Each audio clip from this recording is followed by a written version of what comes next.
Matagal nang bawal ang overloading sa mga sasakyan pero maghihigpit ngayon sa pagpapatupad nito sa mga public utility vehicles at may parusa sa mga lalabag.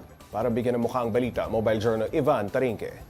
Madalas ang ganitong sitwasyon sa mga pampublikong sasakyan. Okupado na ang mga upuan, kaya may mga nakatayo sa gitna. Ang sabi pa nga, halos magpalitan na ang muka ng mga sakay dahil sa siksikan.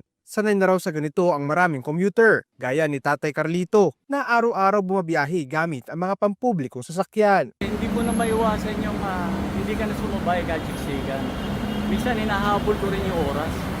Kaya hindi ka na pwedeng mag-antay ng matagal.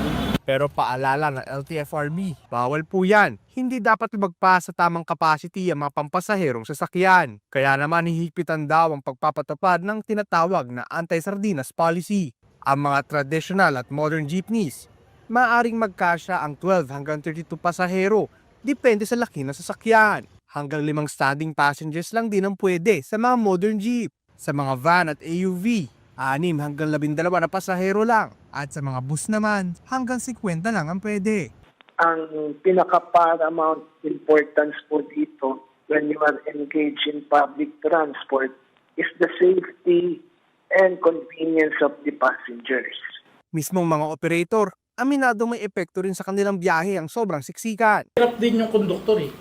Hindi rin sila makapasok pagka ganung parang sardinas na isinisiksik ng kan. Kaya yun ang ini-implement namin ngayon na kahit may standing, huwag nilang sisiksikin, huwag nilang lalagyan yung gitna. Ang mahuhuling hindi sumusunod, maaaring parusahan ng operator base sa Joint Administrative Order number 2014-01 mula 5,000 pesos sa first offense hanggang suspensyon at tuluyang kanselasyon ng prangkisa kung paulit-ulit na lalabag. Pagod na sa trabaho, pagod pa sa pag-uwi. Ang hiling lang ng mga commuter, makauwi ng mabilis, ligtas at komportable. Mobile Journal Ivan Tarinque po hatid ang muka ng balita.